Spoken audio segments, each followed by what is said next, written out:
जबान से कुछ निकल नहीं रहा है और आंखों से आंसू थम नहीं रहे हैं। रुद्रप्रयाग की केदार घाटी में आई तबाही ने हर किसी को झकझोर कर रख दिया है। रामबाड़ा, गौरीकुंड, सोनप्रयाग, अगस्त्यमुनि, विजयनगर, तिलवाड़ा और सुमाड़ी समेत कई गांवों को भारी नुकसान पहुंचा है। यहां के गांव वालों का कहना है कि उन्हें नहीं मालूम कि वो कैसे अपनी दिनचर्या को दोबारा शुरू करेंगे। रुद्रप्रयाग जिले की केदार घाटी में 17 जून को आई आपदा ने जो कोहराम मचाया, उससे घाटी के सैकड़ों गांवों के लोग अपने घरों से बेघर हो गए। मंदाकिनी नदी की तेज धारा में पलक झपकते ही लोगों के आशियाने एक एक कर बह गए। आपदा पीड़ितों का कहना है कि उनके पास सिवाय एक जोड़ी कपड़े के कुछ नहीं बचा।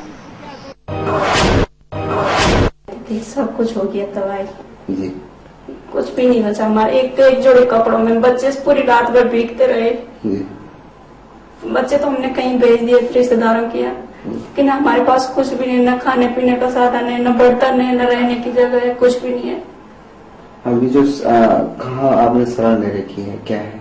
जी कोई रिश्तेदार है तो उन्होंने थोड़े से सहारा दे रखा है।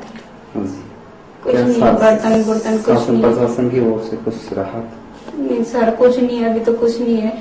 कितना जो आपकी घर था, कितना बड़ा और कितनी उसकी लागत रही हुई, क्या जो पानी में किस तरह का मंजर था, क्या है पूरा? तो घर तो हमारा बहुत बड़ा था सर, बहुत, जमीन भी बहुत ज्यादा थी, सारी बह के सब कुछ नहीं है। एक जोड़े कपड़े के अलावा कुछ नहीं आया हाथ, डॉक्यूमेंट्स तक नहीं लाए हम। इस त्रासदी में घाटी के 254 घर पूरी तरह से निस्त नाबूद हो गए। 232 दुकानें, लॉज और होटल भी मंदाकिनी की भेंट चढ़ गए। पीड़ितों का कहना है कि उन्होंने सपने में भी कभी इसकी कल्पना नहीं की थी। अब वो किस तरह से दोबारा जिंदगी की शुरुआत करें, कुछ समझ में नहीं आ रहा। बच्चों के डॉक्यूमेंट्स थे, हमारे डॉक्यूमेंट्स थे, मिसेज के डॉक्यूमेंट्स थे, सारे उस बाढ़ में तबाह हो गया। कुछ अब हमारे पास ये नहीं है कि आज हम कुछ करना भी चाहते हैं, लेकिन हमारे पास ये नहीं है कि हम शुरुआत कहाँ से करें। सबसे बड़ी बात तो ये है कि हम शुरुआत कहाँ से करें। हमारे पास शुरुआत स्टार्टिंग करने के लिए ही कुछ नहीं रह गया कि हम कहीं सोचें, कुछ आगे बढ़ना चाहें, लेकिन हमारे पास तो वो चीज है ही नहीं कि जिसके लिए हम कुछ कर पाए। घाटी के कई गांव ऐसे भी हैं जो सड़क मार्ग से कट गए हैं। इन गाँव में खाद्यान्न संकट गहरा गया है। पूरा जनजीवन अस्त व्यस्त हो गया है। राहत के नाम पर लोगों का गुस्सा राज्य सरकार के खिलाफ दिखने लगा है। जयनगर, सिल्ली, तिलवाड़ा और ये चंद्रापुरी तक जितने भी हमारे मार्केट थे, हमारे जितने भी बेरोजगार भाई थे जिनका रोजगार चल रहा था, सारी दुकानें बंद पड़ी हुई है। शासन प्रशासन के स्तर पर अभी तक इस प्रकार की कोई भी कार्रवाई नहीं की गई है।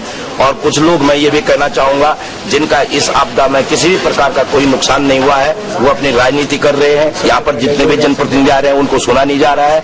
हमारी तो एक मंशा थी कि जितने भी प्रभावित परिवार, आपदा से पीड़ित लोग हैं, उनको एक साझा मंच में बिठाया जाता, उनसे सवाल जवाब किए जाते, उनकी समस्याओं को सुना जाता, यहाँ के जनप्रतिनिधियों को बिठाया जाता, तब जाके एक पॉलिसी मैटर तैयार होता।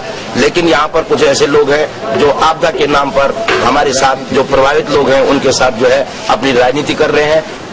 एक पल में अपनी जिंदगी भर की कमाई पानी में बह गई। पुश्तैनी मकान ताश के पत्तों की तरह ढेर हो गए।